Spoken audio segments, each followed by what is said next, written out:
era abantu basuubira nti bw'oyogera ku bantu abasatu abasemberedde nnyo Mathias Mpuuga Nsamba Mwanga Kivumbi wali tosobola muteeka bbali wali tosobola muteeka bbali naye abatunulizi b'ensonga abamu ku ffe abantu baamukuba twavaayo ne tumwejjeereza ne tugamba abantu tubalinde ku bikolwa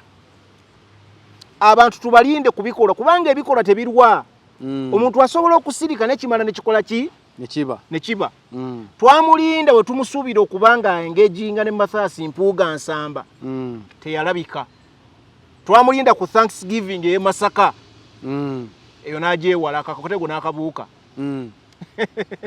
ne tumulinda mu bigambo ebirifeninga Mathias Mpuuga Nsamba waye bakuze bonna weeba ne bibula era yayogera ng'omusajja omukulu ow'obuvunaanyizibwa ng'ayogera ebigambo ebikumaakuma wabula ng'agezaako akagamba abantu bakkakkanye obusungu ojjukira bulungi ebyo n'asigala ng'akola emirimu gye jjukira baali baakamulonda mu kifo ekyo n'asigala ng'akola emirimu gye egimuweesa obuvunaanyizibwa egivumirira enkola ya gavumenti n'okusipeninga ssente mu butali bwesimbu n'atugirayo ebiwandiiko gavumenti ya Mwami Museveni engeri yegezaako okusaba ssente mu State House gye bagezaako okweyongeza ssente n'ebirala najja ne ku NUP n'alabisa Mwami Museveni ne ssente engeri gye bazisipeningamu etali ya bwenkanya n'atubuulira abantu engeri gye bafunye emirimu ne region emu gyefunye emirimu ng'abalala tebafuna obutali bwenkanya so Mwanga Kivumbi wakati mu kusoomoozebwa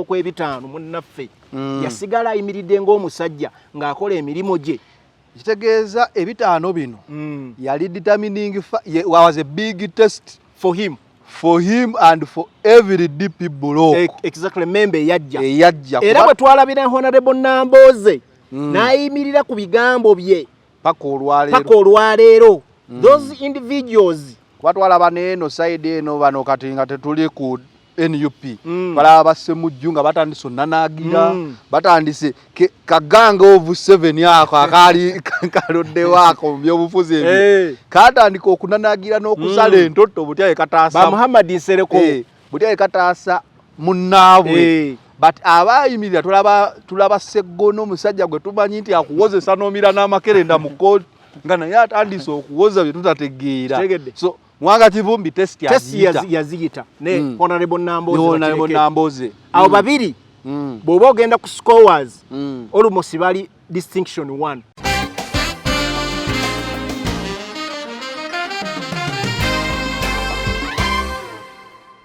era lino eggulire Daily Monitor yalizuukusiza buto ne NTV nga bagamba omukulu yalidde ebigambo bye yatwetonza nebe yagamba bana apology yawe yamala najiwanika nagamba munsinze webale nnyo ali wa bitono nebe yagamba byabetonza ate yazzeemu n'abikakasa kyovola abantu bagambira bagambye mwami Segirinya towumula kubanga obutali kuwumula kati bana aboogeza ebituufu yeyo fight hard towumula okay tuizo watu tunakitegeera bulijjo togamba Segirinya yali nnyo omukulu ku mutwe namugamba fight hard towumula because bino babyebokana misana tukungense eraba eyasembayo gamba ekigambo ekyonkomere yali Fountain of Honor n'agamba tebayina kufuna ki bail kyogamba ani yali alagira amakomera obutata muntu yenna Fountain of Honor okitegedde kubanga ye mukulu Mathias Mpuuga tugamba yogere bwe bazzeemu ba mu interviewinga yagamba yogera n'amakomera galina olukusa okuta omuntu musajja agala yogera n'abakulu nandiwulira amakomera njagala tukwotinge abakozi b'amakomera oba abakulu b'amakomera balina olukusa oluta omuntu tebalulina ani alina olukusa oluta omuntu by law ebeera kooti bwe yata baddamu ne babakwata Fountain of Honor n'agamba sirabako muntu yenna awa bano bail owulidde kitegeeza ki Mathias Mpuuga bw'aba yayogerezeganya n'abantu bonna yayogereza ne Mwami Museveni yamusuubiza ki Solange Women Syrup eddagala erikakkanya obulumi mu nsonga z'abakyala oba ziyite cramps. Lisange mu pharmacies, drug shops oba supermarkets. Lino lyakakasibwa National Drug Authority.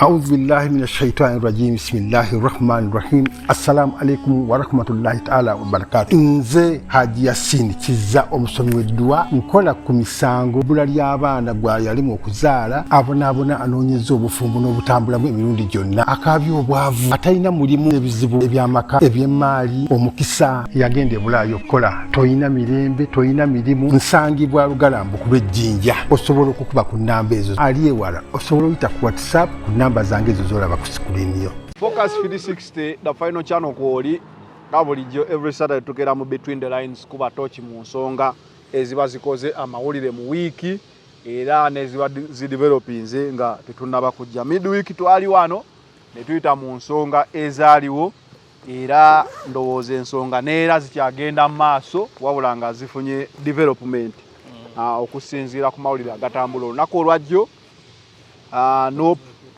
yabadde etongoza Vice President omujja addira Mpuuga Mbigere nga ye mukulu Muwanga Kivumbi ndowooza ye Muhammad Muwanga Kivumbi ate era Council Nalukoola naye yayingidde officially jukirira twamwogera mu kokko wano Farokali n'akuba tooki ye sajja alina zifula delight zikubira ddala era ndowooza ebalabye sho ne bagamba Council n'agamba Kanyanguwe ng'omwana we Masaka ebitabaza tannabinzijjako soko obuuze kuba kulaba tujje tutandika okuweereza eggwanga ku no channel Kabona Mawanga abatulaba Focus 360 the final channel tubatiniriza tukomye olunaku olwaleero tongero bategeeze bifa mu ggwanga omwaka 2025 gutambula ku speed bagamba asigala talama so mubeereko mbatumiddeko nnyo bannamasaka ekifo kyaffe kibali batuwa abakulembeze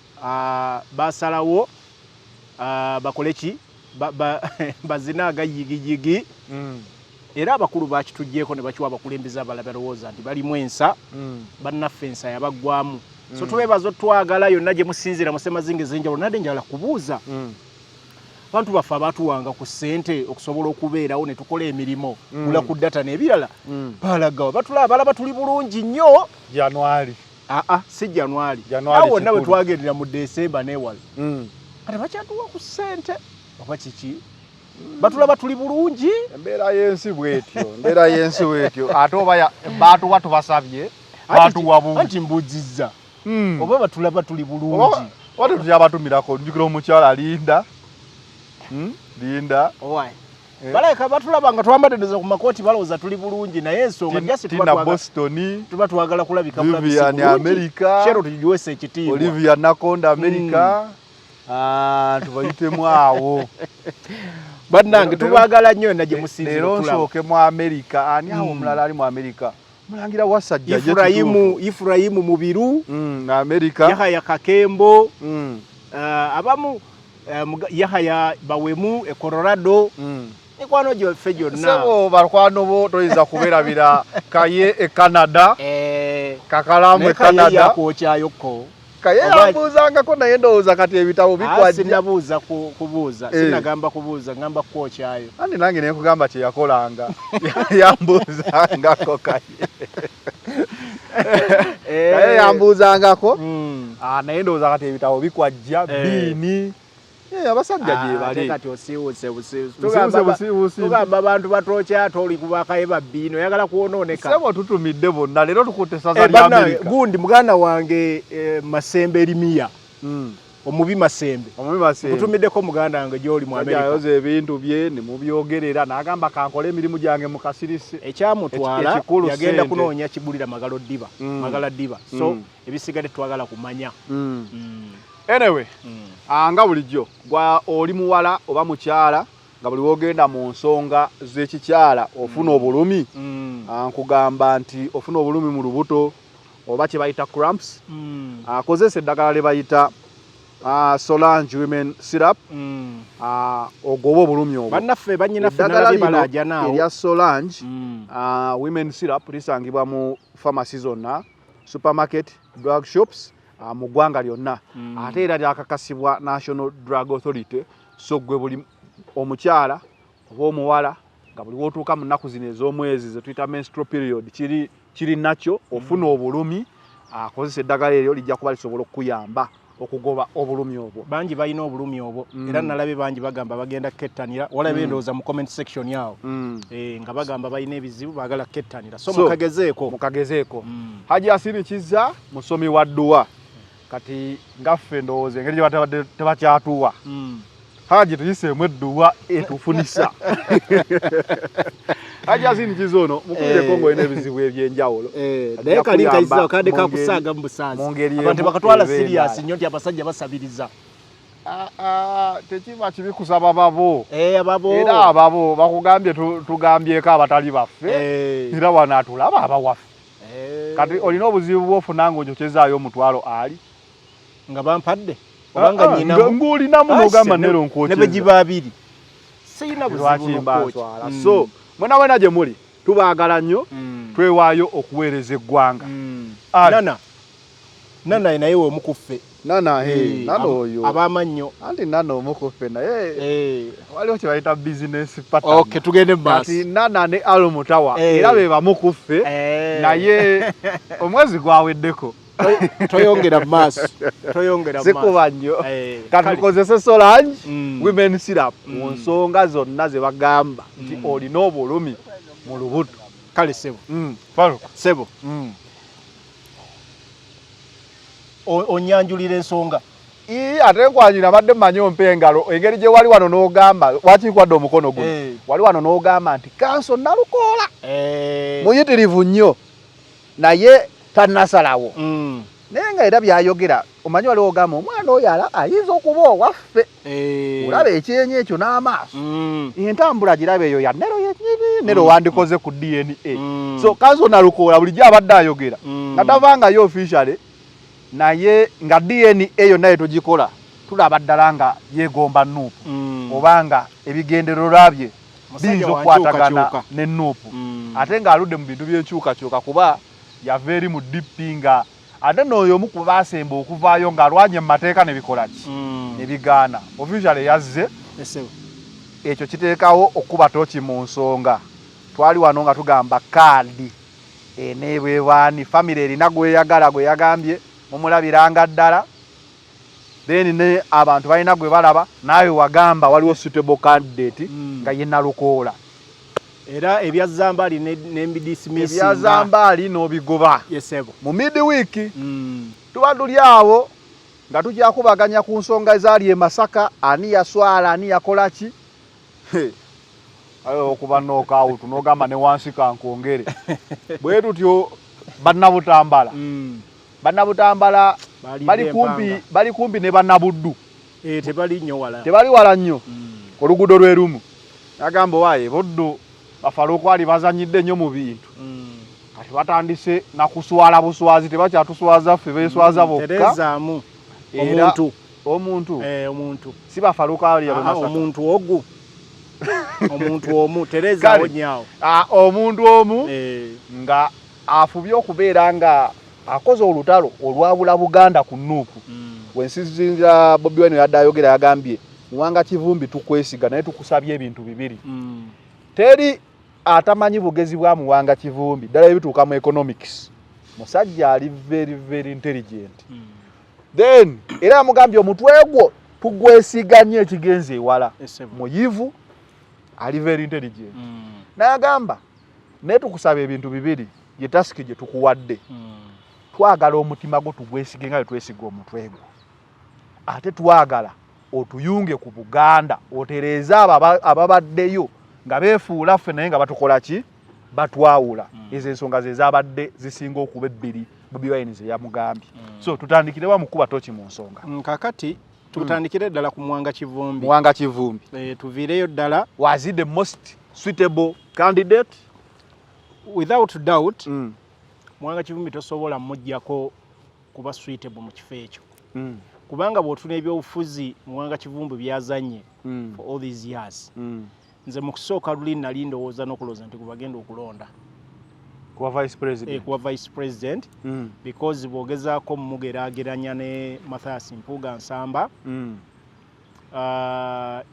yali ayina ebisanja ebisinga kubya gundi kubya Mpuuga mu parliament ekyokubiri ku nsonga ze twali tunuulira ennyo ezaali zisinza okuba eggwanga lino byanfuna n'okujaajaamya ssente z'omusolo so Nuupu ng'ekibiina ekyali kizze nga kigamba kisaba nnyo accountability kyagala nnyo accountability okulaba ssente z'omusolo zigenda zitya zikolebwa zitya budget ekolebwa etya nze mu kusookawo nali ndowooza Mwanga Kivumbi yali almost the suitable candidate kubanga bw'ogeraageranya mu degree gy'alina mu economics mu byenfuna ekyokubiri alina degree mu bya human resource ebyo ebintu biri byali bimuwa upper hand kwono munnaffe omulala naye olw'okuba nti munnaffe yali alina ekifaananyi kyasiiga ekirala nti baamutunuulira nti bw'otunulira ebbendobendo ly'ebuddu mu buwagizi bwa opposition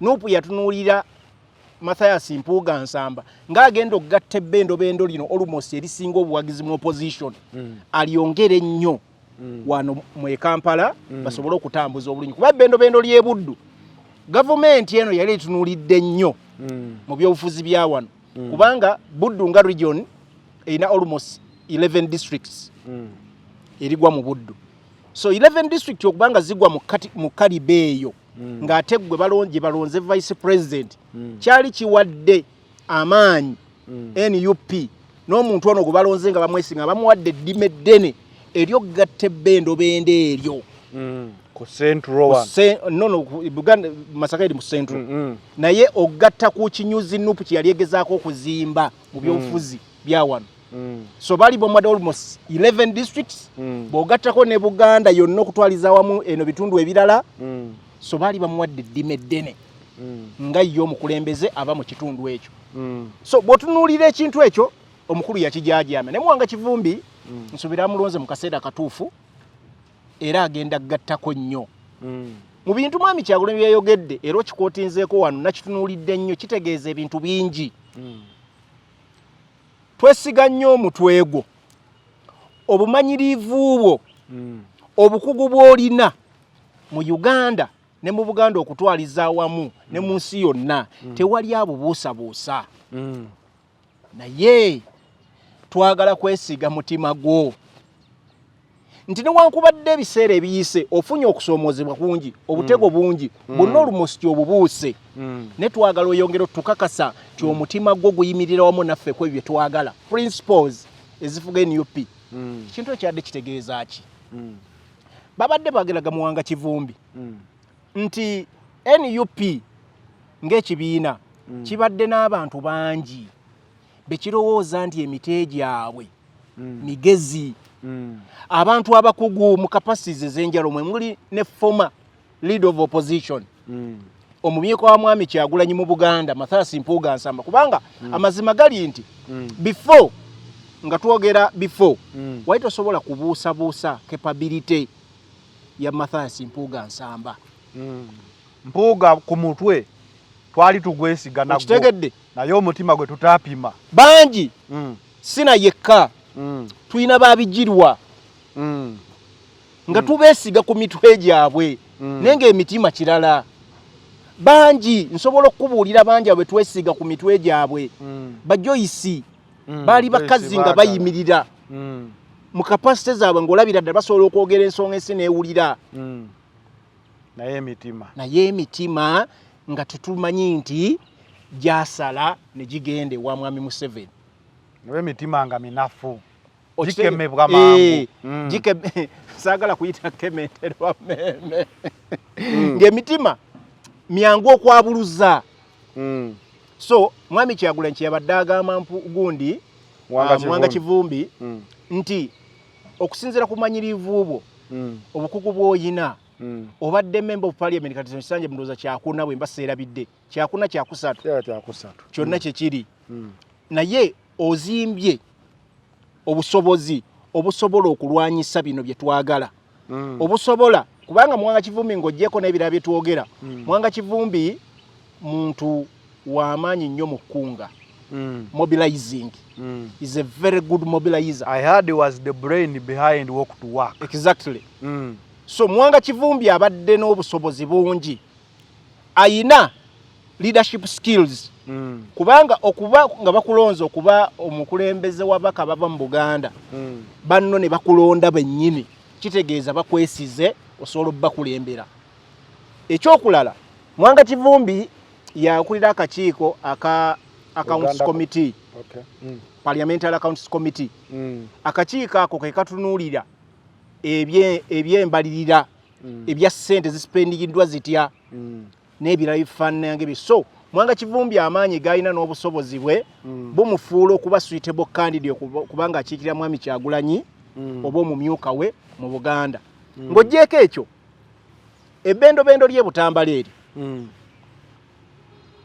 Mwanga Kivumbi ekyokubiri ye ng'omusiraamu yamutisse n'eddima eddala n'amugamba ssebo gavumenti eno etwobodde nnyo abasiraamu era abasiraamu bangi batuukiziddwako obulabe nga tebafunye bwenkanya. Abasiraamu bangi bafudde. N'agamba ayagala nnyo Mwanga Kivumbi agatte abusiraamu abutegeeze nti National Unity Platform ebawerukaminga buli mbeera. Era ebaagala nnyo era ebasuubiza okulaba ng'ebagattako ettaffaali. N'amugamba atuuse eddoboozi lya NUP ery'abasiraamu nti NUP ye eri wamu nabo buli mbeera yonna ng'omusajja omuki omuyisiraamu. Kitegeeza yamusindise eri obusiraamu atuuse eddoboozi eryo. Olya kapasities Mwanga Kivumbi zaalimu. Endala yamutumye eri Emmengo. Obwakabaka bwa Buganda embuga. N'amugamba ssebo nga gwe omusajja akiikirira banno ababaka bava mu Buganda. Era obadde osaavinga Buganda ebbanga ddene. Oli musajja Muganda waddala. Twagala otuuse obubaka bwaffe eri embuga obategeeze abo abatwogerera si yeffe. Abadde beefuula abatwogerera si yeffe. Naffe twagala batuwa omukisa tubategeeze bye tuyina ku mutima ne bitwagala okusaavinga Obuganda. Tuli basajja ba Kabaka, tuli basajja Baganda, tukkiriza mu institution y'Obwakabaka. Era ebigenda mu maaso byonna Obwakabaka bibukkiririzaamu naffe tukola ki? Tubikkiririzaamu. Era ze nnono zaffe ze tutembeeta buli we tuba tugenze. Naye bannaffe bagezaako twawula ku Buganda ne Namulondo. Kuba ate olaba Abuganda ndowooza okuva ku bitaano ng'olaba omukulu ow'ebitaano kitongoza ow'ebitaano ajja agamba wa Nuupu era naye ng'ate alaga nti Nuupu mutayagala Bwakabaka si bateeketeeke si bwe tutyo naye ng'ate ne Buganda yo beefuba okuleeta era ng'obuuza onazze wano wa kadi ki nti wa Nuupu. So Mwanga Kivumbi Mwami Kyagulanyi agezaako okutangaaza eri kubanga Mwami Kyagulanyi interest za serving azagezaako okulagaziza bannayuganda abali oppressed. Saagezaako okulaga bannayuganda bano ab'owansi nti nze institution eno gye mukkiririzaamu ffe tugiinaako buzibu. Waliyo abatuukayo ne babaako bye boogera bitukyawaganya nayo. Neffe bemulaba wano tetuyina buzibu na institution eno gye mulaba gye mukkiririzaamu okuva ku bajjajjammwe ebbanga lyonna. Era n'omukulembeze omupya gwe tulonze tumugamba bw'wabaawo omukisa ogutuddamu gutuyunga eri Namulondo ffe tuli ready okurespondinga era tuli ready okuba nga tukolagana nayo bulungi. Kitegedde? So ebigambo ebyo abyogera mu kamera ensi ebiwulire etegeere nti Nuupu ng'ekibiina ky'ebyobufuzi tekiyina buzibu na Namulondo.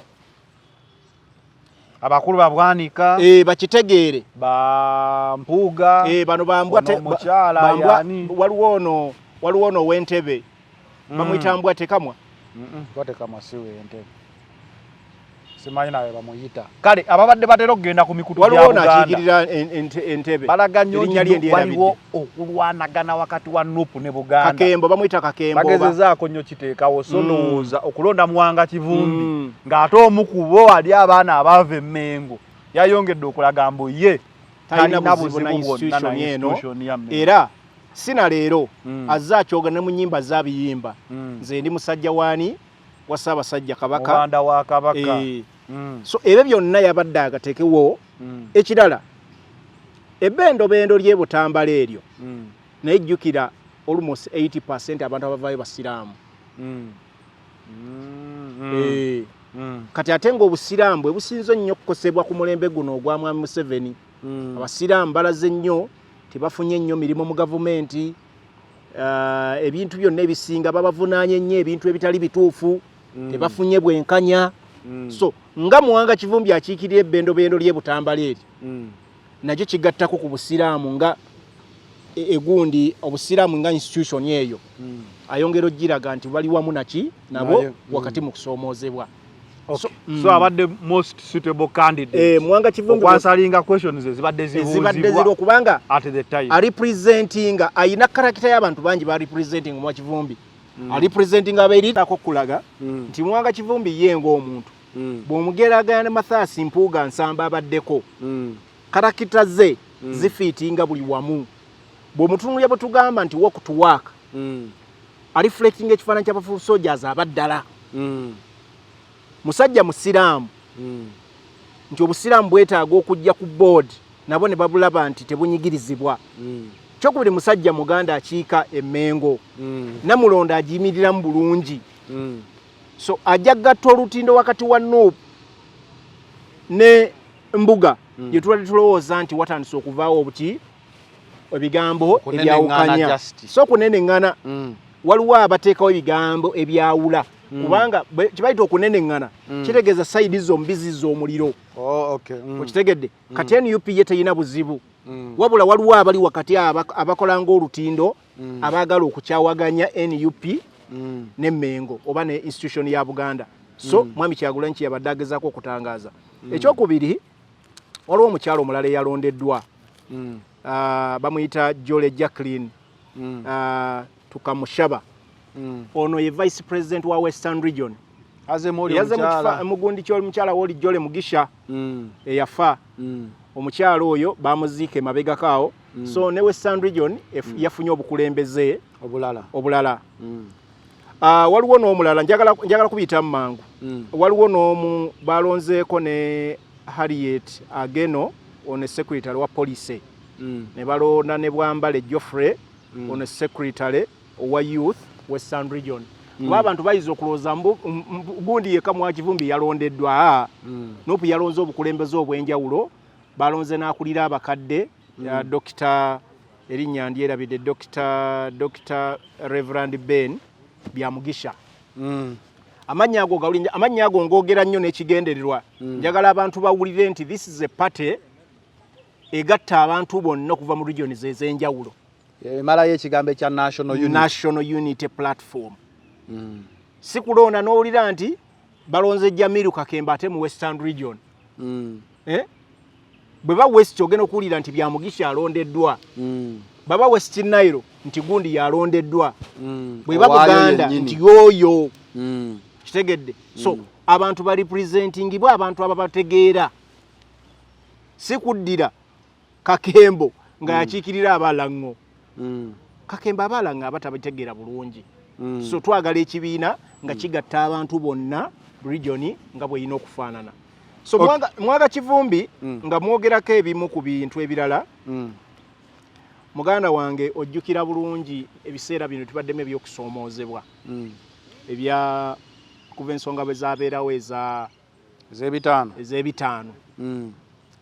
Muwanga Kivumbi ng'omwe yajja ku DP block, yava mu DP block ne banne bannambooze, Baseggona, Basewungu, bangi. Naye Muwanga Kivumbi omu ku baali ba senior members abatunuulirwa ennyo n'obukugu bwe ne experience. Era abantu basuubira nti bw'oyogera ku bantu abasatu abasemberedde nnyo Mathias Mpuuga Nsamba, Muwanga Kivumbi we tosobola muteeka bbali. Tosobola muteeka bbali. Naye abatunulizi b'ensonga abamu ku ffe abantu baamukuba. Twavaayo ne tumwejjeereza. Ne tugamba abantu tubalinde ku bikolwa. Kubanga ebikolwa tebirwa. Omuntu asobola okusirika nekimala nekikola ki? Nekiba. Twamulinda we tumusuubira okubanga engejinga ne Mathias Mpuuga Nsamba. Teyalabika. twamulinda ku Thanksgiving e Masaka eyo nagyewala akakotego n'akabuuka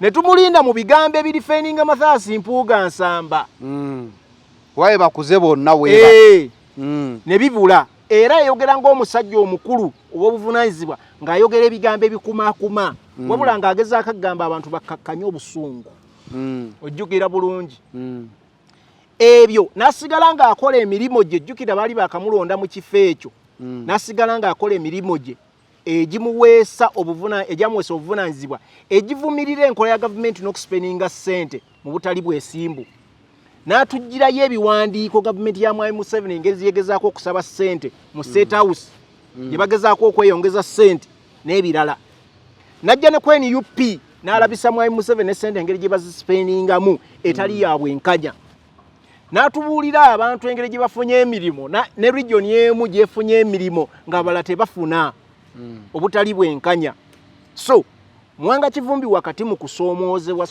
okw'ebitaano munnaffe yasigala ayimiridde ng'omusajja ng'akola emirimu gye kitegeeza ebitaano bino yali determining was a big test for him and for every DP block exactly member eyajja era bwe twalabira Honorable Nambooze n'ayimirira ku bigambo bye paka olwaleero those individuals twalaba n'eno side eno bano kati nga tetuli ku NUP balaba bassemujju nga batandise onnanaagira batandise kaganga of 7 ako akaali kalodde wako mu byobufuzi ebyo katandika okunanaagira n'okusala entoto butyaye kataasa ba Muhammad Nsereko butyaye kataasa munnaabwe but abayimirira tulaba Sseggona omusajja gwe tumanyi nti akuwozesa n'omira n'amakerenda mu kooti nga naye atandise okuwoza bye tutategeera so Mwanga Kivumbi test yaziyita ne Honorable Nambooze abo babiri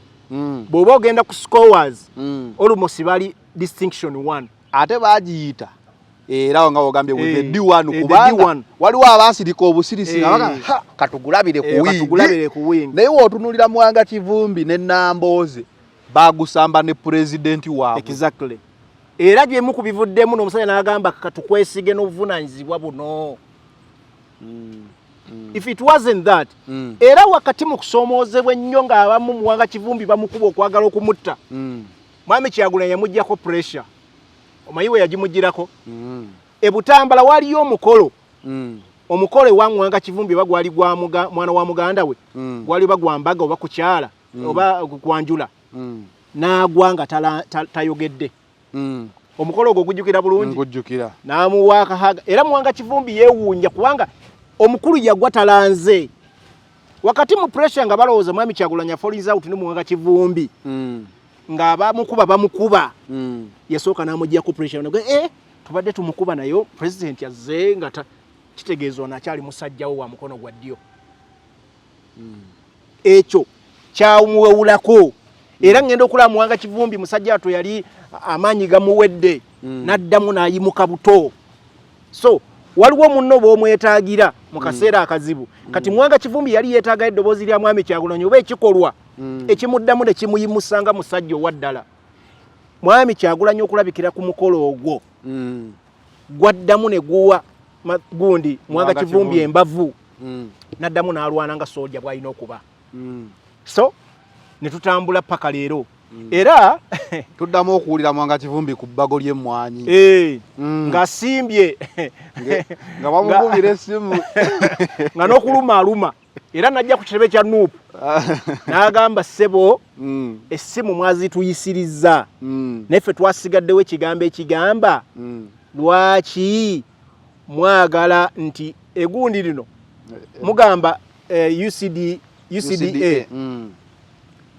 gyoyagala eveewo ekola n'amagoba ate lwaki ogamba munno kogiweeyo emyaka simanyi emeka lwaki togijjaawo kati lwaki ogamba kanjigira njiwadde emyaka 3 okitegedde lwaki ogamba nti kanjiwa emyaka 3 emyaka gino ogiwa gyaki ate ogamba ogijjeewo ate emyaka 3 ogiwa gyaki kati ebyo byonna nga biraga nti gavumenti ekoze kimala egezaako okubuzaabuza Mwanga Kivumbi omu ku baasimbira ekkuuli ebigendera bya Museveni n'agamba nedde kitongole kino kikoze bulungi nwankwadde mu mwakiteekawo mukireke kyagala kujjako bannansi buyinza bwabwe bwannannyini ku mwanyi yaabwe era batuuka bijjawo nga mwami Mwanga Kivumbi ne kokasi gyakulire ya Buganda nga bakombye kwerima nga bagamba nedda tekijja kusoboka.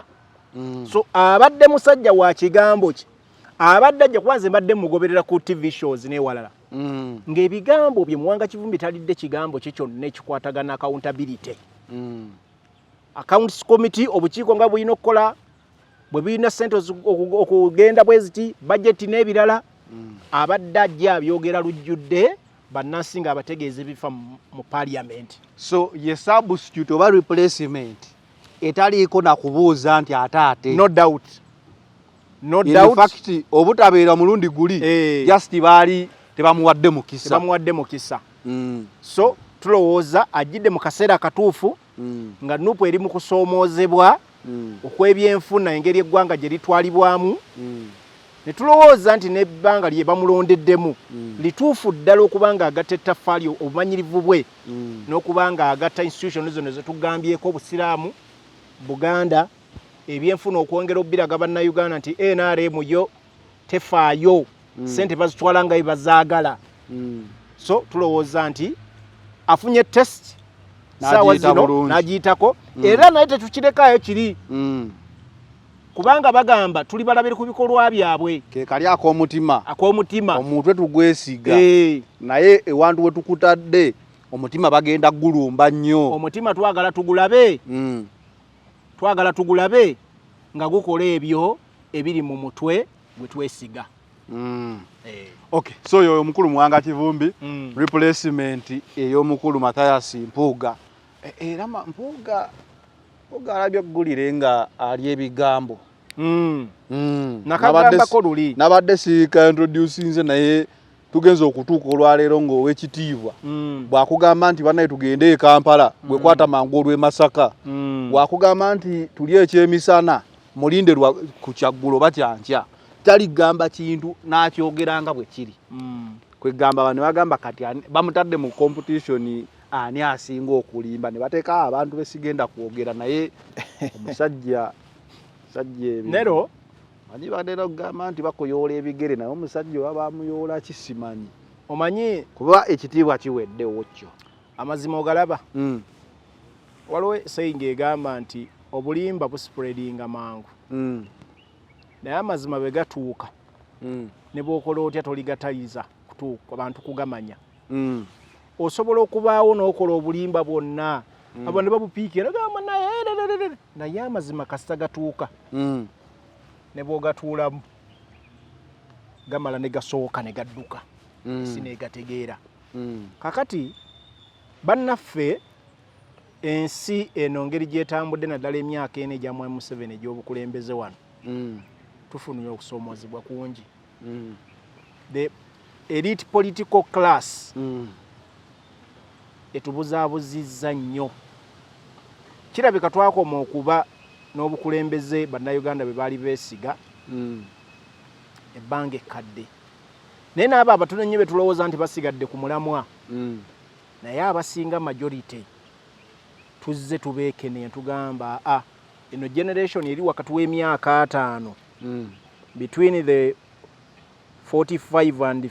59 abasinga batuliddemu enkwe the age bracket y'emyaka 10 oba n'egigwamu batuliddemu enkwe muli baba Mathias Mpuuga Nsamba 51 52 49 48 abasinga bo batunulya ono bagundi ba ono chairman wa DP Nobert Mao n'abalala bo batunulira bansereko ogenda obatunulira nga bibadde batugamba the reality si kye kituufu kye tubadde tulimu the reality bebogera mu reality is the opposite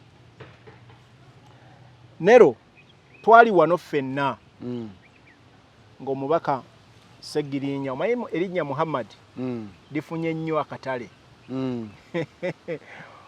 Mwanga Kivumbi Muhammad Sebo Segirinya Muhammad Tulina Muhammad yona ayogera amatankane.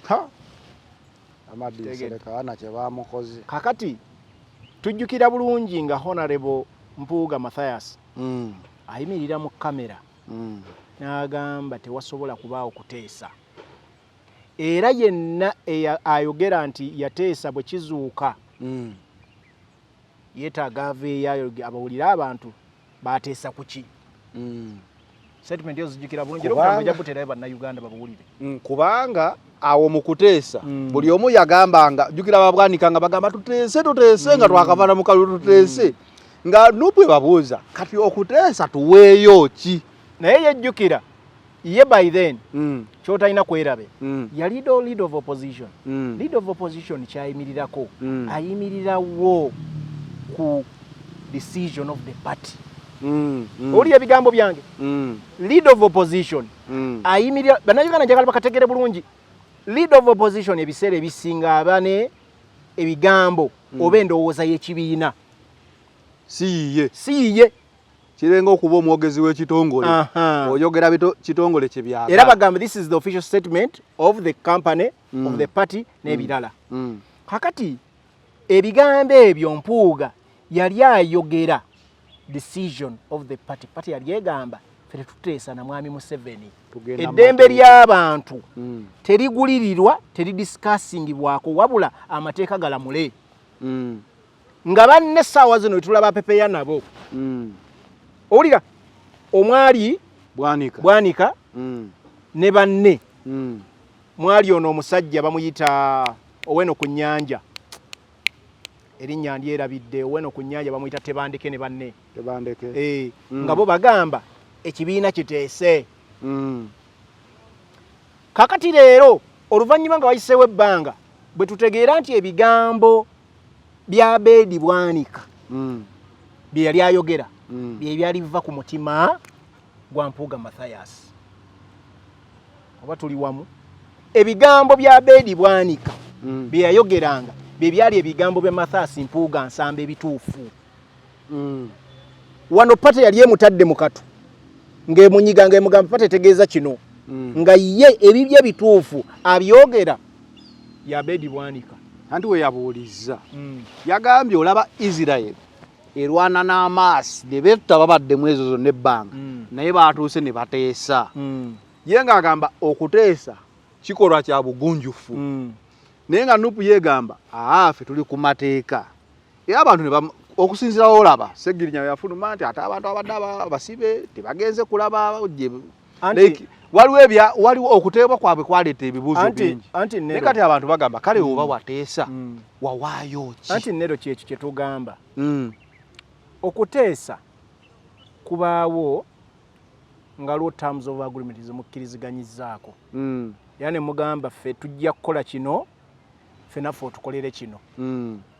Naye mu bigambo bya Mathias Mpuuga Nsamba ebyo bye twogera leero mu katambi ak'emabega yabiwakanya byali mutugamba leero byeyogeredde ku mukolo nga baziika Seggirinya Muhammad ku mukolo ogwabadde ogw'okuziika Seggirinya nga taliiwo togamba nga baziika kuba kale we yawambiddeko abaana omukolo gwe yawambiddeko abakyala n'abaana ebigambo ebyo leero laba oyagadde ontereza mukale ssebo kakati omukolo ogwo ebigambo byayogereddeko bicontradicting ne byeyogera before era njagala kukujjukiza was it 2023 if I'm not mistaken Daily Monitor yawandiika eggulire bweba yali February bwewatyo February ennaku nsobolo zitegeera Daily Monitor yawandiika ng'egamba Mathias Mpuuga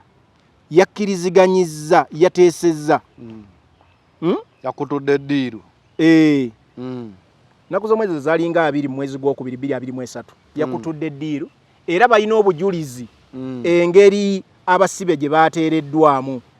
Mathias Mpuuga mu bukambwe obw'amaanyi yawandiika n'agamba Daily Monitor bwe muteetonda ngenda bakuba mu mbuga musasule miliyoni 2 n'ezigwamu. Daily Monitor nejja n'emuwandiikira ng'eyeetonda era lino eggulire Daily Monitor yalizukusizza buto ne NTV nga bagamba omukulu yalidde ebigambo bye yatwetonza nebe yagamba apology yaabwe yamala n'agiwanika n'agamba munsinze webale nnyo ali wa bitono nebe yagamba bye yabeetonza ate yazzeemu n'abikakasa kyova olaba abantu bagambira bagambye mwami Segirinya towummula kubanga obutali kuwummula kati bano aboogeza ebituufu yeyo fight hard towummula okay tonakitegeera bulijjo togamba Segirinya yali nnyo omukulu ku mutwe namugamba fight hard towummula because bino babyebukana misana tukunga ensi eraba naye imagine mu kaseera kano ng'awambye n'abaana be awambye n'abaana be embeera ekakasa mukulu yafa naye mu kutuuka kw'eno embeera bo yabateeseza ki okusobola okufuna obwenkanya bagende bafune ki kubanga ye ayogera mu kkomera n'agamba Segirinya mutuukako n'amugamba mukama wange nfa obulamu buggwawo n'ayogera ebiga n'agamba nayogerezeganya n'abakulu nayogerezeganya naki n'abakulu kakati njagalawo tukubemu ttooki essiga ery'amakomera nga lyali limaze okugaana byonna essiga ly'amakomera lyali teriganye uliriza essiga eddamuzi abalamuzi baali bamaze omulamuzi yasookera mu musango ogwo omukyala kati yadduka ne mu ggwanga owulira ebigambo byange yadduka ne mu ggwanga yabawa court bail olwabata ne babakwatanga enjiibwa tojjukira eyasembayo okugamba ekigambo ekyonkomera yali Fountain of Honor n'agamba tebalina kufuna ki bail kyogamba ani yali alagira amakomera obutata muntu yenna Fountain of Honor okitegedde kubanga ye mukulu Mathias Mpuuga tugamba yogera bwe bazze mu bamu interviewinga yagamba yogera n'amakomera galina olukusa okuta omuntu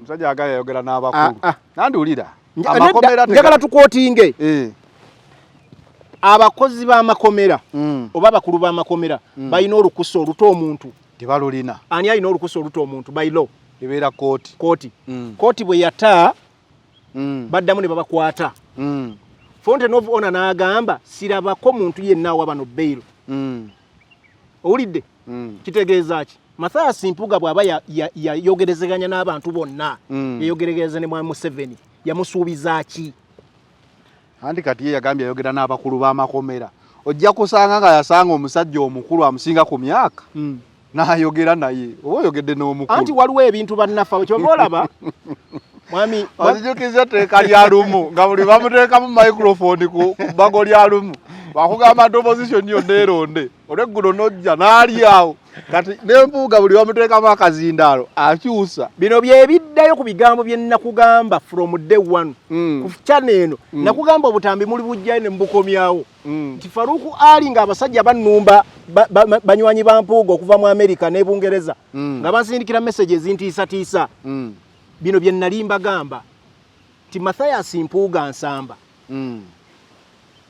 bambala gomese kino bayingira State House ne bayogerezega ne Mwami Museveni yagambye ayogera n'abakulu b'amakomera naye ate looya mutendeke uliriza era ne mukubata yali ayambadde gawuli uliriza ebigambo bino z'abalooya institution zonna twazikkiriza ziri under captivity owulidde zawambibwa kubanga who is the appointing officer Fountain of Honor si alonda abagundi b'amateeka ye yalagira tebatta muntu yenna nga oda tezze abantu beewuba mu makomera mu balamuzi ab'enjawulo court of appeal n'ebirala ne bateekayo okusaba n'abasawo ba gavumenti abasembayo ogwo ne bagawa omusajja afe ebigere bivunze n'ebifo bye ebyekyama ne bagamba tebajja mmuwa ki bail kye basembayo okukola nga gavumenti baamukwata Muhammad Segirinya ne bamutwala ku mpingo paka emulago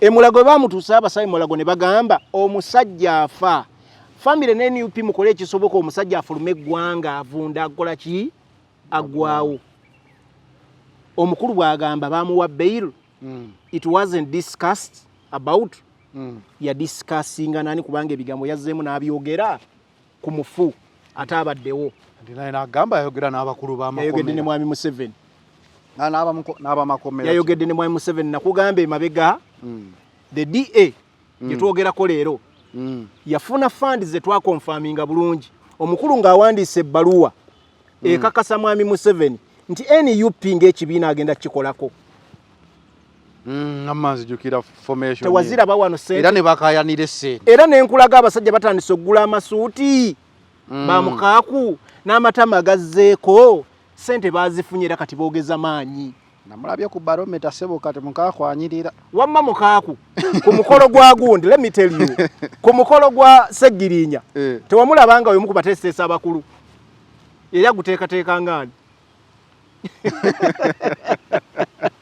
yali aguteekateeka nga tewamulaba namulaba mukaaku tasubscribinga ku NUP talina political position gyalimu nti bikibiina kyonna nti wuuno bwati eziri active wamma yali aliwo ngani akubanga twaligambe ba Bedi Bwanika bakya subscribinga ku NUP era mu parliament babalabanga ba NUP kale bali baddewo naye yali omu ku bateesiteesa abaali beetalaawo naye ova ku social media abaana batandise okubuuza mpuuga Abedi aliwanga tetumulaba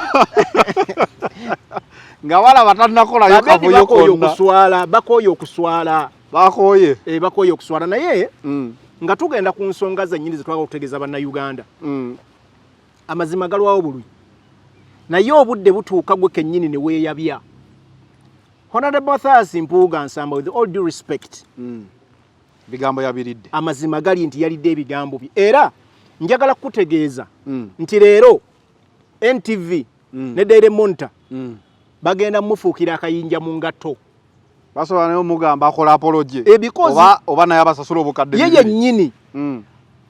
ye yennyini obujulizi badde beetaaga yabutadde ku suwaani n'abagamba buubuno bassebo ne bannyabo mbadde ntegezaako kutegeeza nti bagamba kekataligirya emala nekola ki erizaala ki amasumba wakiri eribiika amasumba kakati omanyi mu kunoonya amawulire media houses zino ez'amaanyi oba olaba Daily Monitor ne NTV zisirikira nnyo source of information ate ziteekamu nnyo kakasente nnyo kakati bwe ziba zinoonya amawulire sources gye zigajje era zimala nakulayira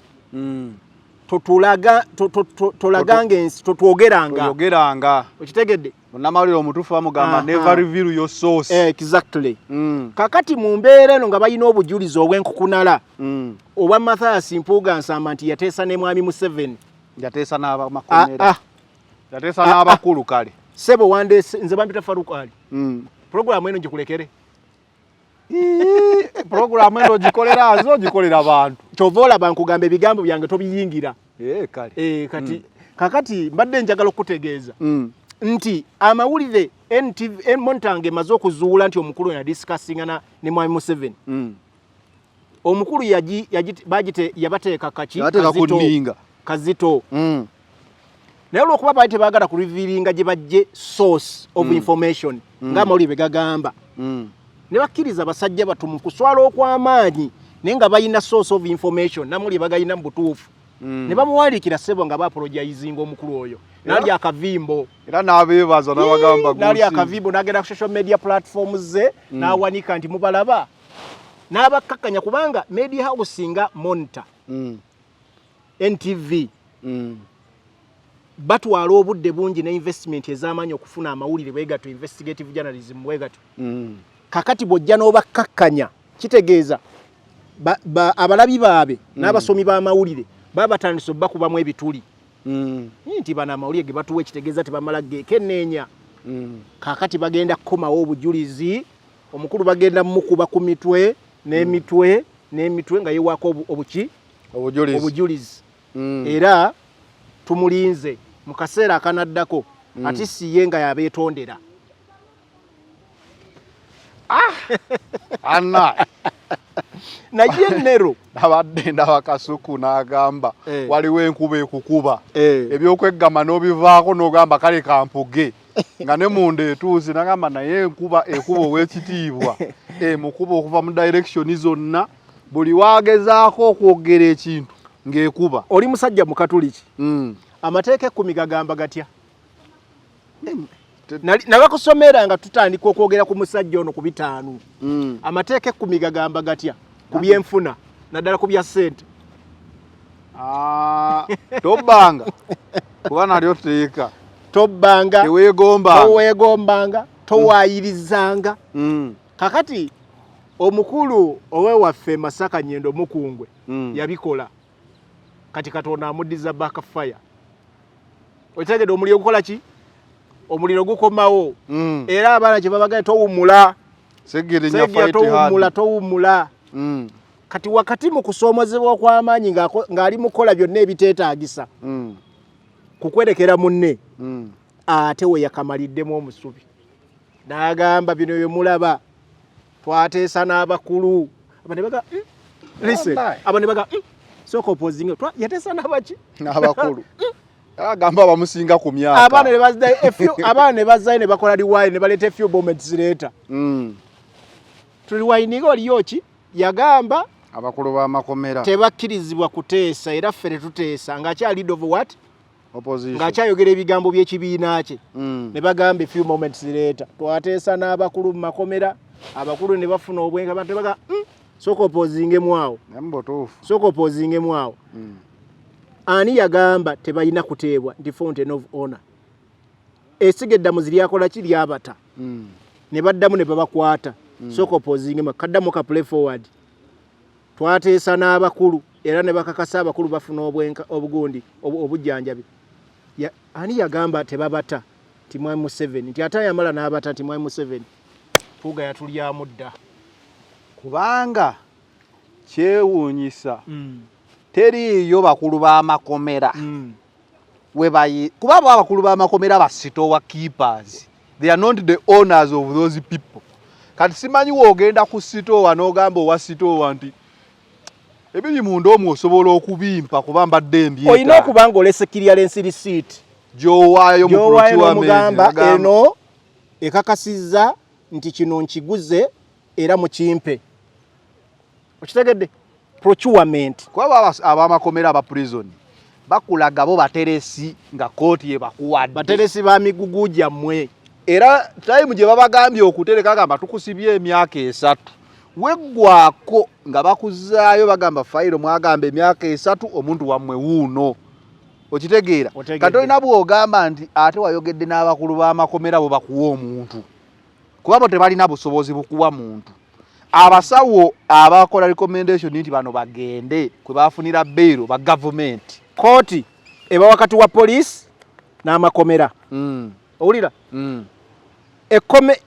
Police ereeta ng'ekoze fayiro ne wakutwala mu kooti. Kooti bw'emala okukusalira nekuteeka ku remand home prison ejire kutereka awo nga wowoze ebintu wowoze emisango era kasa kumala okuka mu V wokuwangula nga prison ya kooti bw'obate nga gukusinze era nga bakutereka ebbanga bukaki beriggwako era bwe liggwako bo nga bakola ki bakuta naye obuvunaanyizibwa bwonna amaanyi gonna bagajja kwono ki kooti. Kakati gwe ngamba otya nti mwayogerezeganya n'abakooti n'abamakomera ate ng'omusango ate gunnasalibwa. Mathias Mpuuga yeeyita ki? Ebintu byo byatulemye okutegeera. Oyo nno gw'olaba agamba is a practice gundi ya practicing law. Era ssebo e Masaka yayambula ebijjowo by'abalooya n'awoza bulungi nnyo n'awangula n'afuna bail.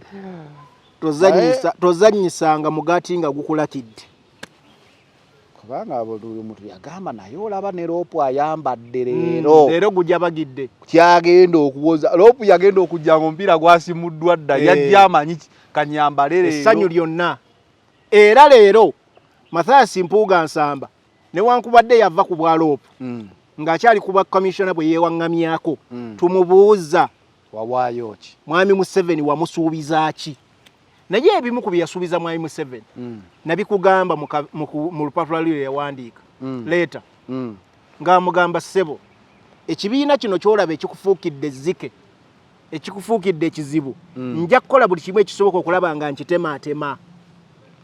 So buli ekigenda mu maaso ng'alwanyisa Nuupu kisobola okuba nga kyava wali mu kuteesa wali si kiyinza Nero nawe oyagala kummala mu maanyi ebbaluwa gye nakulaga mu butongole oba wagisoma bibajjo baluwa za social media olumu toyinza kwesiga ebbaluwa teyali social media nagikulaga. So Mathias Mpuuga Nsamba eyo y'ensonga gy'aliko emutuusizzaawo. Okay, bagamba okalya dda kaddadda Oluganda tokyalumanyi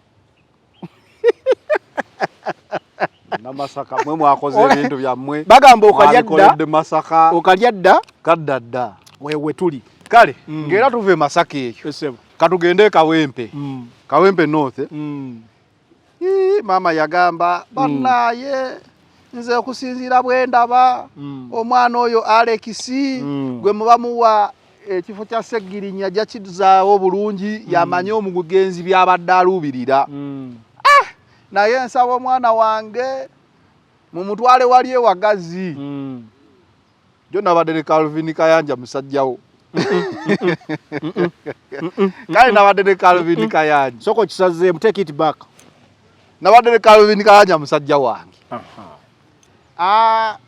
nambuuza ekintu kino ne ngamba nja kusooka ngambe Faruku ali ono yakuba tochi mu nsonga nambuuza maama mu famire y'Abasegirinya okuwa ebiragiro nti omulamba agwagala wali yasalawo gukolewe guti famire ekulibwa kubaawo oba si bwe butaka bw'Abasegirinya bwe kiri maama amaanyi yabadde agajjawa bataata basenga Abasegirinya baabaddewa oba baliwa mu mbeera eno kyayagala okugamba Segirinya abantu bonna baafa ne baggwawo maama ye yasigala amaanyi nga maama bamuwadde mangi mu famire eyo ye n'agamba nti ewaabwe bamaama tebatera kuwogera kuba tebaba bamusaayi gwa mwana musajja we yabadde n'ensonga nga ntuufu nno ddala yabadde ntuufu naye bwe twajjira mu mbeera eno njagala oddeyokko ku mpapula ezaafuluma nga zoogera ku kuziika Segirinya n'enteekateeka zaako Abeid Bwanikaze yafulumya waziraba nazirabyeko ku social media naye nga ziriko omwaka 2024 January nadize baji abaana ne bagamba omukulu yali yafadda nga tetwamanya waziraga ki 2024 January ne ngambe era ikabadde typo era omanyi obeera ng'okola ebintu kakati Nero wuliriza omanyi waliwo ebintu bye tulina okwogera nze naawe nga tubyogera mu bukugu n'okutegeera official program of Mr. Segirinya's speeches 12 January 2024 typing error esigala mu computer botuko okupublishinga ekintu tebagiprintinga botuko okupublishinga ekintu ekintu ekiri serious we kyogenda okuteeka ku mikutu nga kigenda kutambula kya ggwanga lyonna kitegeeza there is a secretary amaze kitunulamu n'amanya n'engeri gye kigenda okukola ki okutambula kakati bwe twajjidde mu kufa kwa Segirinya Muhammad Segirinya Muhammad bannaffe abo boolaba bali mu bintu ebyo bali bamaze okwetooloola famire bali baamala dde okwetooloola famire era nga buli muntu mu famire bwe walabye abali ku lusegere lwa maama buli omu alina role to play buli muntu amanyi kyagenda okuzannya buli muntu paati gyagenda okuzannya akola ki agimanyi maama ne basalawo awambe ekika maama ne basalawo akola ki awambe ekika olwa sympathy gye badde basuubira nti gyagenda okuwa abantu bamukwatibwe ki ekisa tewali mu nsi yonna ng'oyo munno bwe yabadde akugamba maama bwe yali abadde ku kika nga yayogera nga bwe wakirabawa ne bw'obanga gwe obadde olina omwana nga gwamulabirira gwasula naye gwakola ki maama ku kika tayogera abawali bagamugende mulogereko ku maama abamuwa amabugo ne bamuwa mu mpolampola si mu kamera olidde bannaffe abatali baawano mu Buganda abasaidize eno ewalala mama asobola okujja n'ayogera ne si yaaba omutwe omukulu ku kika. Okitegedde? Ensi engeri gyegenze ekula bamama bavaayo ne boogera ne si yaaba omutwe omukulu ku kika. Taata Sigiri newankubadde yali yafa walibadde wabaawo taata omulala oba yamusikira. Owulira anti okusikira kwa mirundi ebiri. Waliwo asikwa ku omusaayi n'asika ebintu. Kakati twogera ba musaayi kati omwana ne bw'aba yasikira taata si yaaba omukulu ewaka. Wabaawo bataata abalala abakulu baluganda bammwe baganda ba taata wammwe betwalibadde tulaba basenga baani. Kitegedde kati ebyo byonna byabadde mawano gabadde mawano. Owulira naye nero nga saagala nnyo bigendamu kuba ebintu twabivuddemu. Tudda ku kigenda mu maaso ekawempe kifo ky'ekawempe replacement ya Segirinya. Bwe twali wakati mu midweek nze nga abadde analyst w'ebyobufuzi ebbanga nga mbigoberera nakugambako ebigambo ebimu. Nakugamba ekisooka n'obu tasobola kuddira kukola nsobi NRM gyebadde gyekola.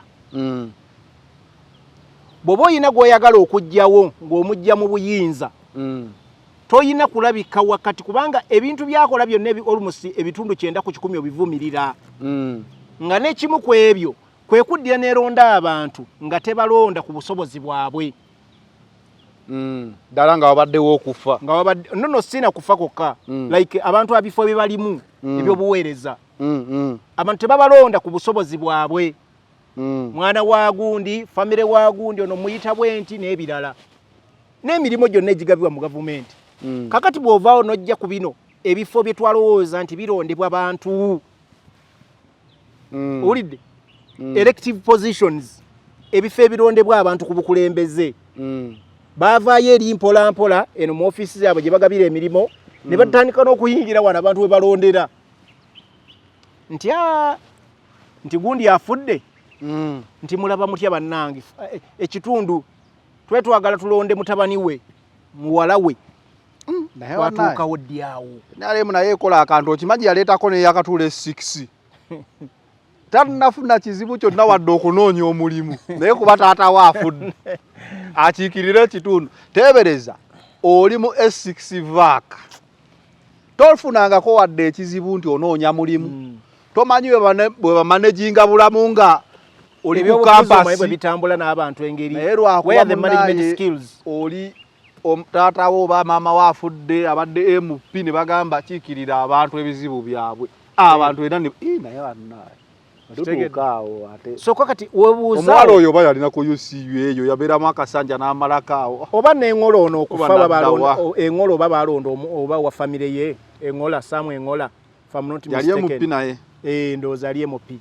So nero tubuuza twatuukawo ddyawo kuba twalirowooza eno gye balina amaanyi gye basalirawo.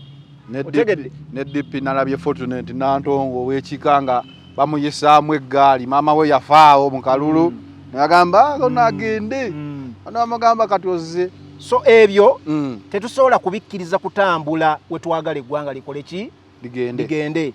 Twagala abantu nga balondebwa okusinziira ku busobozi bwabwe n'amaanyi g'abantu abantu bamukkiriza kubanga bannaffe enkola yaabwe ye yakubba kalulu obulu babubba ne bagira wano ne bagira wano ne bagira wano. So bwe tutunuulira leero Segirinya nga abadde omubaka ng'akiikirira amaanyi g'abantu waliwo okubaawo determining factors ezirondebwako omukulembeze anaamuddira mu bigere. Factors eziriwo ekisooka nero nali njogera luli ekintu ne nkugamba bwe tunaba tunatwala eggwanga liro mu maaso okusinziira gwe tulyagala tulina okugoberera ensonga zino nazo tuzitegeere bulungi. Twetaaga ba foot soldiers omuntu wa wansi. Twetaaga n'abantu abayivu abasomye ku level nene abanaatuyamba ku bintu ebimu ba foot soldiers batasobola kutuukako. Saawa zino twetaaga omuntu asomye ng'asobola okuyimirira ku floor ya parliament n'atottola ensonga n'omuntu n'asobola ogitegeera kubanga amazima gali nti oba oyagala oba toyagala olulimi olukozesebwa mu parliament luzungu. Omuntu alina okuba ng'asoboloddwa expressingamu ensonga bulungi n'alunnyonnyola wansi akawovu n'akagga era kyovola basaawa zino ogenda otunulira nti ababaka we bali awo naye ogenda okutunulira abo abalondebwa abasobola okugusa ensonga tebawera babeera be bamu faces tuzimanyi nti wataba Ssenyonyi Muwanga Kivumbi wataba Muwanga Kivumbi Nsereko wataba Nsereko Semujju Nganda like tuzimanyi a few abasigale ndubalinda ku madaala otegedde mu nkubo za parliament batunnyonnyole bulungi otegedde amazima ate abanyonnyola ffe bye tukola wano amazima twetaaga okugogera it doesn't matter ani gwe kinyize mwebali n'abalala betwogeddeeko onalebo Namboze n'abalala naye si bangi prominent faces okitegedde abalala Josi Besika kyesirikidde alinda kakamera k'Oluganda awo nayogera n'atabuka n'omugamba naye toseka batugamba mu parliament bangi bakuwa eddakiika ntono okwogera ne bweba eddakiika emu tosobola kutabuka bulungi oluzungu olina okulusimbula n'okwata omuliro awo mu maaso mu ddakiika ng'eyokusa newankubadde twagala gavumenti ey'abantu ba wansi ne twagala kunoonya mitima egy'abantu b'owansi ng'omuntu asobola okukiikirira omuntu w'owansi naye nga n'ensonga asobola zikola ki kyekikusesezza ogambye okutabuka nezukira omukulu mukwano gwange Honorable Geoffrey Rutaaya yatabukayo eddakiika ndeka Nero ndeka nandiwadde nnonja butya bw'oyinza okutabuka amangu mu ddakiika emu naye yakitulaga ali Geoffrey Rutaaya yatabukirawo mu ddakiika emu naye okuboole tulubakyalo sabo Geoffrey musajja mugujufu oluzungu naye badde owa example y'okutabuka nani nze mada ngambye nti oluzungu wonooba otabuka otandika mpola Madam Speaker odowantu kati nojjanga olinnya omuliro naye Geoffrey Rutaaya oba ayongeza piiki yatandikirawo you are serving us poison yatabukirawo mu seconds 2 yali amaze okukwata omuliro yali abasa olunaku olwo so kisobokera ddala mu ddakiika emu okutabuka mu nsonga eno twetaaga abantu buli muntu okuba mu kifo ng'amazima ali deserving si kumala gakeera ku makya kubanga olowooza nti omuntu gundi family eyogedde bano boogedde kino kiri kine tulina n'okutunulira bano ne tuba tunuulira n'obwegendereza Seggirinya njagala kujjukizaako nti tumwogerako leero n'agwa banne bamugaa Seggirinya odduse mangu waliwo emitendera gy'olina okuyitamu otuwa ku kino ekifo kubanga Nero njagala tube bamazima omuntu yatuukidde ku level yesimbawo ku MP yali badde asobola okuvuganya ku ntebe y'eggwanga nga president bwe kyandibadde kitegedde era nze nyina ebintu byenjagala baddeyo batereezeemu qualification ya MP okubanga form 6 mbadde njagala bagikyuseemukko erinnyemukko at least ebe graduate university graduate kitegedde kubanga wano ku form 6 wano ne basuubira nti tebagize kimala asobola okujjaawo n'apalapalanya kuba tulina ne equivalent form 6 ebyo byonna baali badde babijjawo nga tuyina university kubanga omuntu waviira mu form 6 n'amala emyaka 3 4 5 ku university osuubira nti afunye experience interactinga n'abantu ku mitendera egy'enjawulo abavudde mu masomero agaawa biki n'ebirala so osuubira agenda okutuuka okusaba okufuluma ng'ali solid ekimala n'expression ku bulamu bwe n'ebirala osuubira nti biba bigasseeko omutendera aba tested bulungi aba akakase naye tulabyeko n'aba graduate nga naye era nabo tebasaana no waliwo kibayita practice so after that tusobola okulaba omuntu asologera mu practice neyongera omufuula omuntu owaki owaddala sirateekako with a work experience of about 5 years a minimum of 5 years kale balina woba oyagala quality olina okugizibuwazamukko naye kati ekyomukisa omulungi nti bino ebibiina kati nga NUP etaddewo amasomero school of what? School of leadership. So omuntu bw'aba amaze like campus before nga tebannamwesiga kumuwa buvunaanyizibwa kubanga tugenda kuddayo era mu political parties omuntu ajja kusooka ayite mu law school of leadership asooka akakate era bwe batuukira omuwa kaadi nga bagamba ono ayidde katukole ki katumuwe so ebyo ebintu njagala byonna tubiteeke mu mbeera olaba naffe abo leka nkweka example olaba naffe bano betuyita aba UID abo abayitireeyo newankubadde batuvuddemu abasinga okuba obungi naye amazima abasinga bagenda okujja ng'okwesima ng'omuwulira kituufu ng'omuwulira atuuse lwakuba emitima obwongo bwali shaped bweru naye oba balwanye nnyo manyi waliwo olwana n'okoowa alabika balwanye nnyo ne bakoowa ogenda olaba nga bonna ka gurupu kati ezaalinga school of leaderships ezo zaatuyamba okubangula abantu era bawulira bw'ogenda batunya buli agamba nti nayitaawo ng'owulira they have a certain quality okitegedde the quality is there era omulaba nga waddala bw'ayimirira katuuti oba okwogera ensonga omulaba nga aziggusa maturity n'ebirala so ebyo nupu n'ebyo eri mu kugezaako okukola ki okuzimba somewhere so ensonga nga njiriko oba nga ngezaako ekawempe nga nupu nga mwami Kyagulanyi beeyogedde nti baagala kusooka kunyweza kino ekyawano the Buganda kinywere gwe babasinziira okukonkwalinga ebitundu ebirala tosobola kutandika kukakkanya bakulembeze boogenda kufuna oyina okufuna abakulembeze boolaba nti bansa era one time twali wanonze naawe nenkugamba nti NUP okwongera okwefuga ebe y'amaanyi eyina okutandika okukansa abantu abagattako value ng'abantu babalaba mu community ti oyo muntu waddala musomi muyivu ayina amaanyi abantu mu community bamulaba nti ayina value gyagattako era mu bantu bennali nkumenyera twali off camera nakubuulira nakugamba oyo omusajja Nalukoola is worth it nenkubulira n'abantu abalala nenkugambako n'oli omusajja akola ku BBS Telefina omumanyi oliwaina tomumanyi analyst w'ebyobufuzi kazibwe bamwitani n'abalala we bali awo so ebibiina nga bikula byetaaga okansa abantu abafaananga bo n'abalala bangi gye bali eyo so bwe nnalabye ne ŋŋamba sekretariat eraba program naye baziraba omukulu yagamba baziraba nentegeera nti balayika bampulidde n'omukulu Nalukoola layika yampulidde nadduka emisinde kanso Nalukoola abadde agenda kwesima mu 2026 ekawempe north naye nga tannayogera ku bya kaadi naye nga bw'ogamba buli ewali ekirungi wabaawo n'ekibi buli ewali ekibi wabaawo n'ekirungi okufa kwa Muhammad Seggirinya kwamwanguyiriza okuteekawo space wasobola okujja ne yeenyiga n'avuganya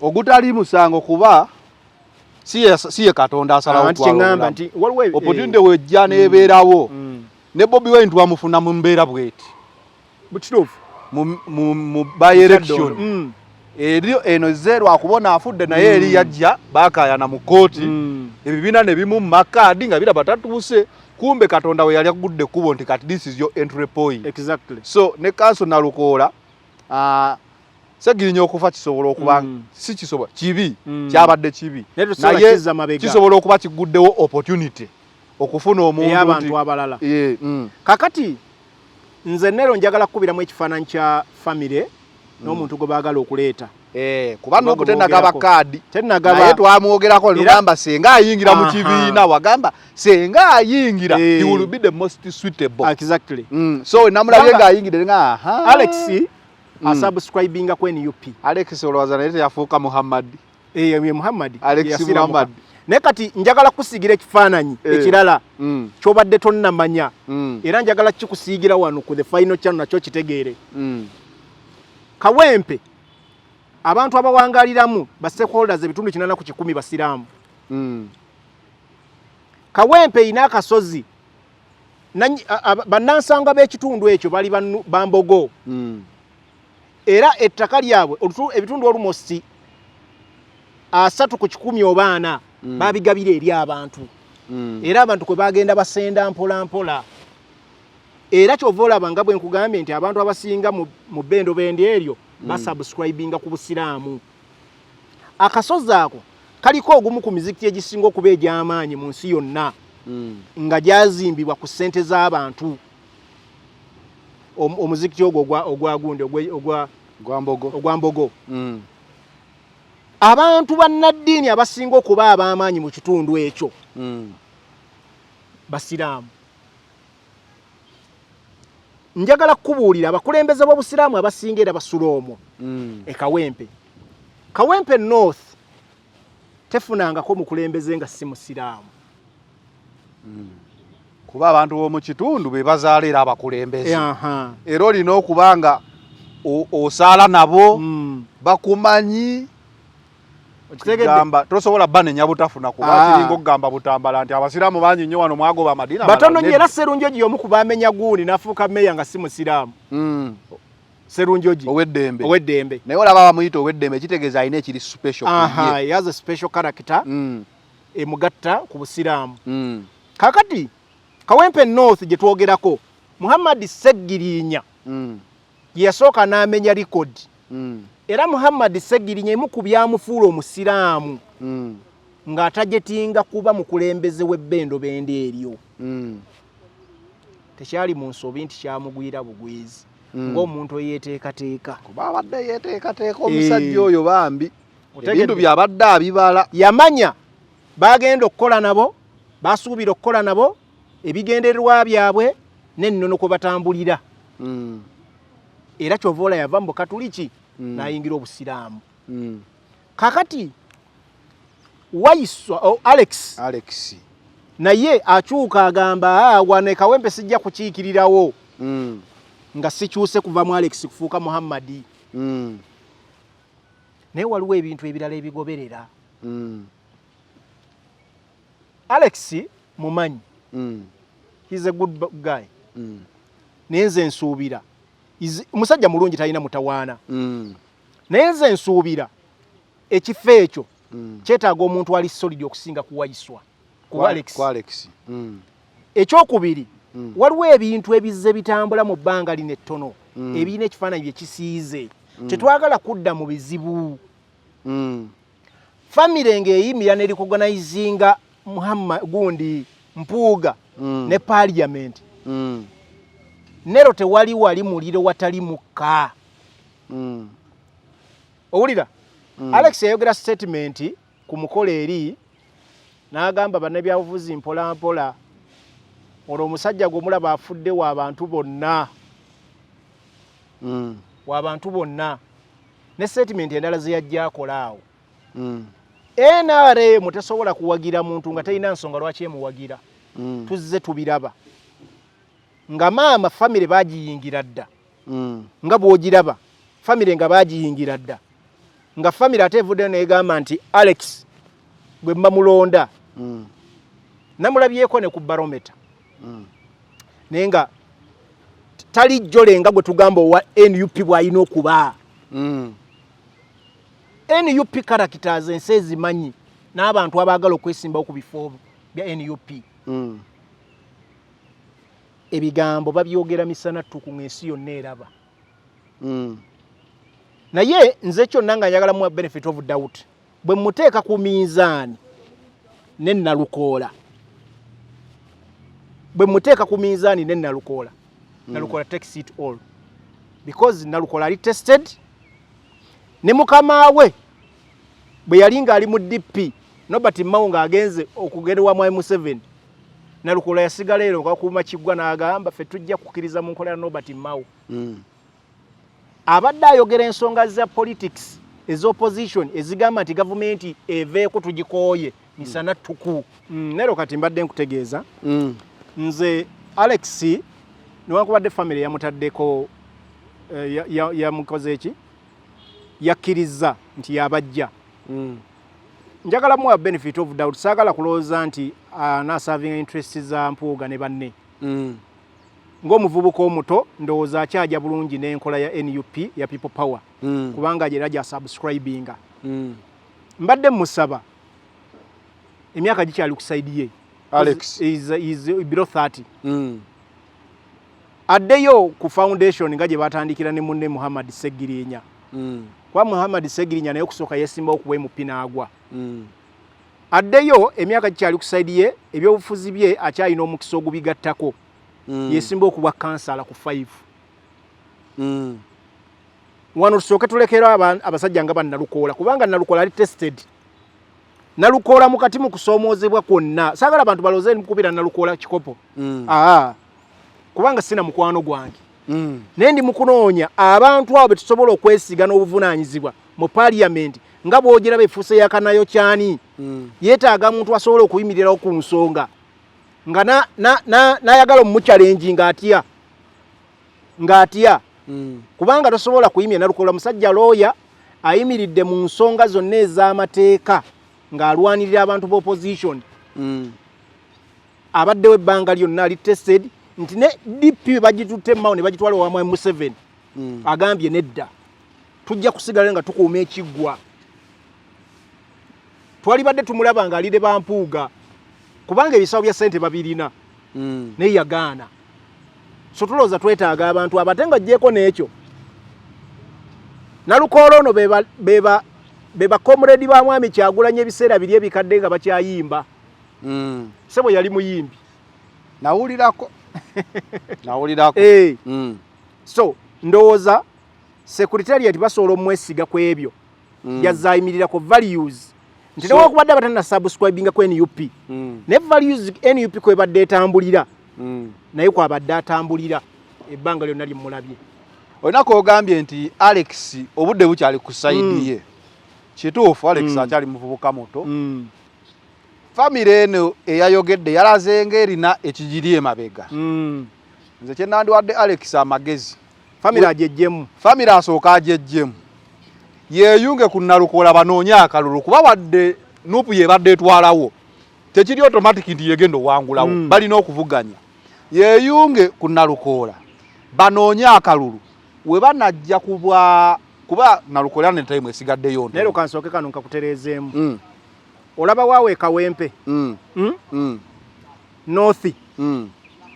Olita kulimba ne banaleeta amaje ne bagamalayo mu barracks.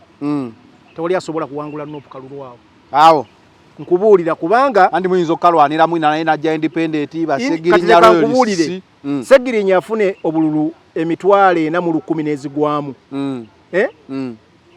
Eyamuddira yali mu kasanvu. Settlement yo giwulira. Eyamuddira yali mu kasanvu. Ate ne eyamuddira yali Nuupu cleaning. Oli kidandala. Okay.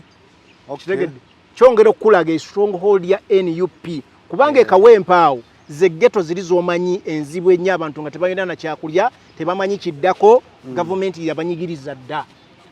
Anyway nze kyembadde ngamba nti obutalaga Alex obutalaga ndi alina ekigendererwa omululu yandi campaign nze ne nalukoola true n'amanya nti we batamuwa kadi nanti kuba kati era gwe kenyini wangamba suitable candidate ye nalukoola oba yali suitable nga tannajja ate katolongaze tali suitable nnyo kyemmanyi naye UP yampulidde era naye mulaba kati nze kyendaba Alex politician ajja kuba mulungi twetaaga n'abato so atambule ne nalukoola we bajja mu 2026 ajje kubwa kansala LC5 ono nga naye watwala kati ekisanja kye kiri complete okitegeera olaba egundi gyo amagezi ag'omuwadde bw'abanga ayagala ebyobufuzi bye biyongereko atekwe ku level gy'ayagala kye yalikoze ekyo kyennyini atambule ne nalukoola bajja muwa backup mu kalulu ke tugendamu aka 2026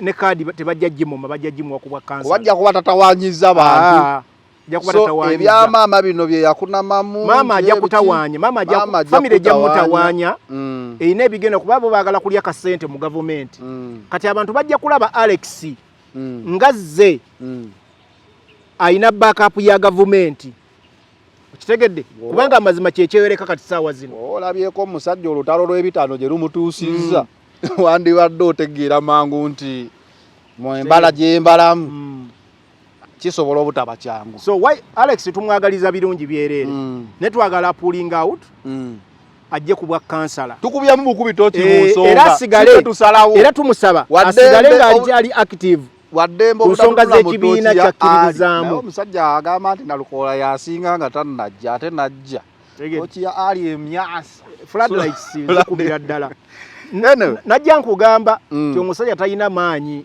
mu kitundu kyaffe eri Masaka n'oga musajja wa maanyi nnyo ovanga ku bantu ne bakuzirira n'emmere abatuuze emmere gye wafumbi bova ku bantu b'ekyalo nga balese emmere ewantu.